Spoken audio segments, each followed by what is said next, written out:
嗨，欢迎回来，我是栗子。你会想要入手 Intel 打造的显卡吗？作为科技频道，我们肯定是冲一波啊！所以从 Intel Arc 台湾一上市开始，我们就装在副机上面使用。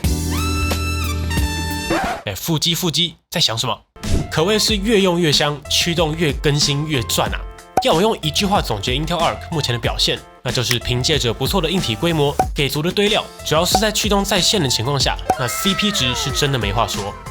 而且这个推出更新的速度永远都快过我们出影片的速度啊！至少到目前为止，你可以看到 Intel 是真的有心想要把 Arc 弄好，几乎是大更新就有几款游戏的帧数会整个上来，算是他们目前很关注的新产品线。这就是来自未来的显卡系列 Intel Arc。我相信 Intel Arc 系列的评测大家都看很多了，所以本集不会一直扯一堆技术，也不会猛测游戏。我更关心的反而是哪些人入手 Intel Arc 会感受到它的 CP 值，以及这个不错的硬体规模，除了游戏之外，如果是拿来创作，到底香不香？准备好，那我们就开始喽。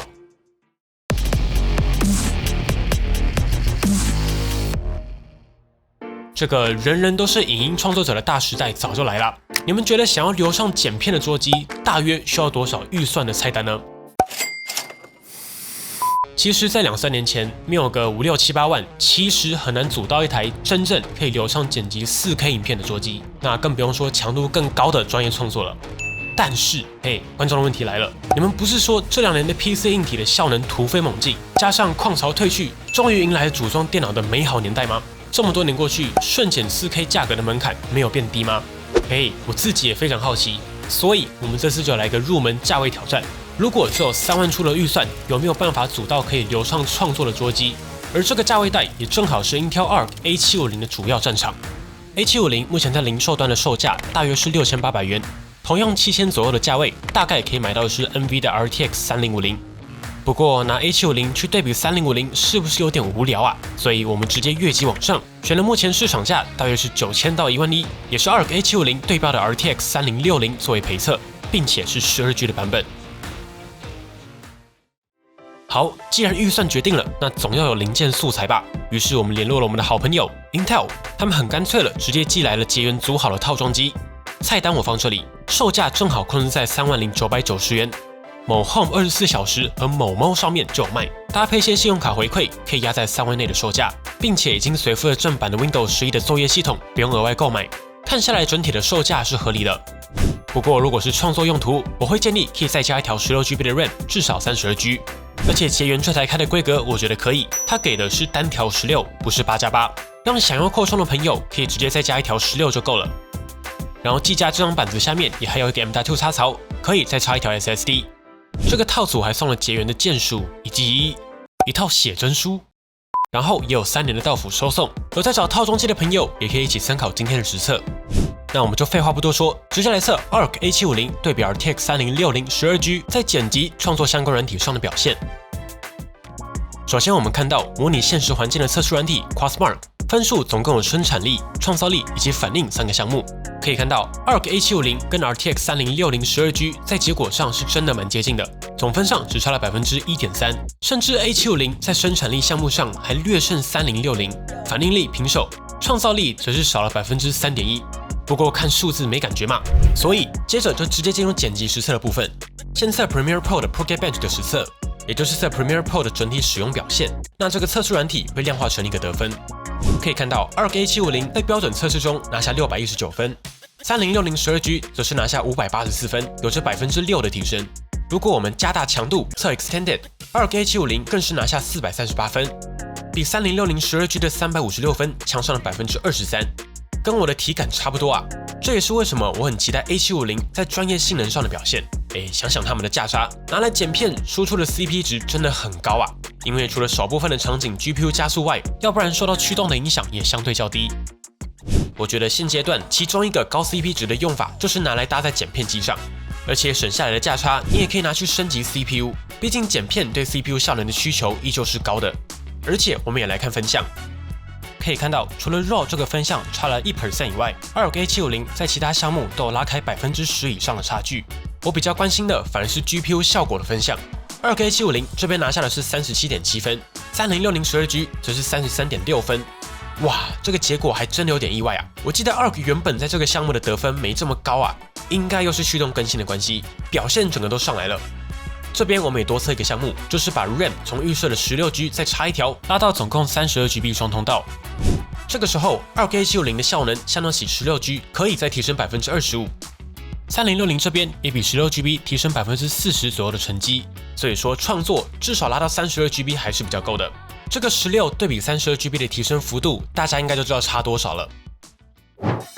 我们再测另一款也是很主流的选择 DaVinci Resolve 达文西，而这款软体除了也是很多偏师的选择外，ARK A750在这个软体上还有一个小优势，就是 Intel 有一个叫做 Intel Deep Link 的技术，目的很简单，就是让同时采用 Intel CPU 和 Intel 显卡的电脑发挥最大的效能潜力，也就是所谓的 I+I。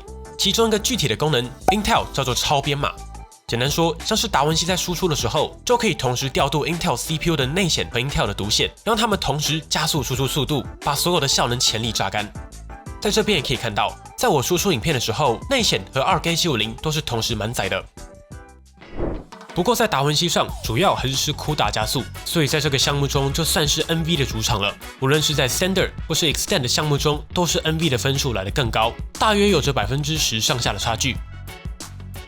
不过整体来说，以 Premiere 的剪辑需求来看，6800的 Intel ARK A750，我觉得是完全没有遗憾的，甚至可以用香来形容。因为在剪辑上，大多数的玩家还是会优先把预算堆在 CPU 上，但 CPU 预算比例一拉高，往往留给显卡的额度也就不多了。但现在显卡没拉高也不行，因为在输出的时候又很吃 GPU 加速，所以一来一往 ，ARK A750超级亲民的价格就直接香起来了。PR 当中输出有着快过3060的表现，重点是还省了3000左右的价差，拿去升级 CPU 加一条 RAM， 还是再加个 1TB、2TB 的 SSD 都很适合。好了，剪辑需求就先测到这边，我们也简单测了几款专业软体。不过这些更进阶的需求，在市场选择上其实已经很固化了，就分享给大家为主。首先是 Autodesk 推出的 3ds Max 建模软体，这款软体毕竟是 NV 常年深耕的领域，首先由3060拿下。不过若是看到 CATIA， 我们先前就有说过，这款软体跟绝对性能比较相关，但这边则是由 ARK A750拿下。接着是 Creo， 这边又回到 NV 的主场了。不过在 Energy 当中，这个结果让我有点意外啊！虽然差异落在 10% 左右，但居然是 ARK A750拿下了这个项目。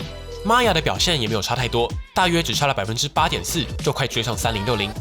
在 Medical 当中，3060还是被锁比较大的，这边ARK A750直接拉开了 44% 的效能差异。不过在 SNX 和 SolidWorks 这边就回到 NV 的主场，都是由3060拿下。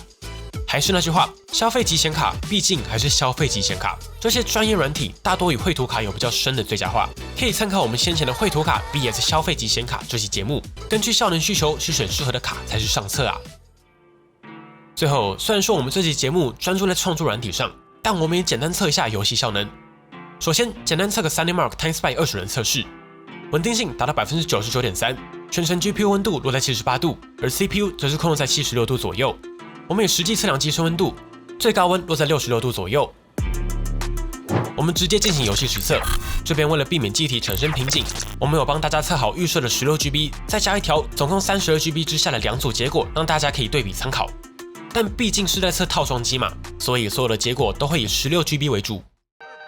首先来测 FPS 游戏 CSGO， 在 Full HD 之下，平均拿下372帧的成绩， 2K 261帧。4K 也还有平均140帧。接着是 Forza 5，最近 Forza 有很多奇怪的帧数 bug， 尤其在开启 XeSS、DLSS 之后，部分画质下的帧数反而会降。总之就等 Forza 赶快更新吧。我们还是先来测 Full HD 最高档位的极端画质加光追设定，平均达到58帧，顺跑边缘。不过 32GB 之下就可以达到平均68帧了，所以双通道和更多的容量对于光追来说多少是有帮助的。如果是想要上 2K 画质，那就建议选超高画质加高光追这个选项，平均达到73帧，32GB 之下更是可以达到平均80帧。所以 2K 画质加高光追，相当起 Full HD 极端画质会是更均衡的选择。接着跑 God of War 战神，我们接下来就直接测 32GB 的结果好了，比较不会有瓶颈。Full HD 之下，最高开到顶的极端画质，平均53.6帧，没有破60。那我们降一点画质，选择 Full HD 高画质。这个时候就可以达到平均69帧。如果要上 2K 极高画质，那就稍微有点吃力了，平均46帧。战神还是选 Full HD 会比较均衡，并且目前战神也没有 XeSS 的原生支援，要的话也只有 FSR 的辅助，但帧数差异有限。接着来看光追比较重的 Ghostwire Tokyo 鬼线东京 ，Full HD 直接开满电影画质加电影光追，这时候平均来到顺跑边缘的 57.5帧。如果不开光追的话，我们可以直接上到 2K 电影画质，平均来到 86.9帧。最后是测试软体 Cyberpunk 2077，先看 Full HD， 直接上最高设定，在 Full HD 极高之下，平均有75帧。开启 XeSS 后，则是来到了 92.98帧。我们继续往上，如果选 2K， 那就一定需要 XeSS 的支援了。在 2K 极高画质下，平均47帧。开启 XeSS 之后，可以达到 59.6帧，近乎顺跑。最后总结一下 ，2K750 目前在游戏端的表现就是这样，主要还是看个别游戏的最佳化和支援。像是 XeSS 也不是每个游戏都已经普及，还是有赖于游戏上的更新时程。但7000内的一张显卡来说，或者说3万内的套装机来说，我觉得都有达到预期的表现啦。只是在游戏上就没有创作软体上那么意料之外的惊喜了。不过根据 Intel 的资讯，目前市场上也已经有50款以上的 DirectX 12的游戏支援 XeSS， 并且这段时间对 DX9、DX10的游戏在新驱动之下的表现也都陆续上来了。整体来说，随着目前 Intel 不断完善的驱动更新 ，Intel Arc 的香度的确越来越高啊。但相当起在游戏上的表现，我觉得目前 Arc A750最香的一个情境就是拿来剪片，因为凭借着 Arc A750不俗的显卡规模，加上目前市场非常香的价格，以我们手上这台节源的套装机来看，也就只要3万左右。如果你的预算就是只有2到3万左右，但是你又想拿来剪片，那你一定会需要一张显卡。而这个时候 Arc A750就是那个输出更快、体验好，同时也可以应付日常游戏需求的高 CP 值选择。好了，本节节目就先到这里。如果大家还有任何想知道的问题，都欢迎底下留言。最后，节目制作不易，欢迎透过加入频道会员或是超级感谢按钮的方式，直接赞助我们，完成更多有参考价值的实测节目。谢谢你们，我是李子，我们下次影片见。如果喜欢本期的节目，不要忘记订阅邦尼，并且打开小铃铛，及时收到我们最新的评测通知。当然，你也可以在 Facebook 邦尼 AI 小助理、Instagram 以及 Line@ 找到我们。如果还有其他问题，别忘了底下留言。那我们就下期影片再见喽。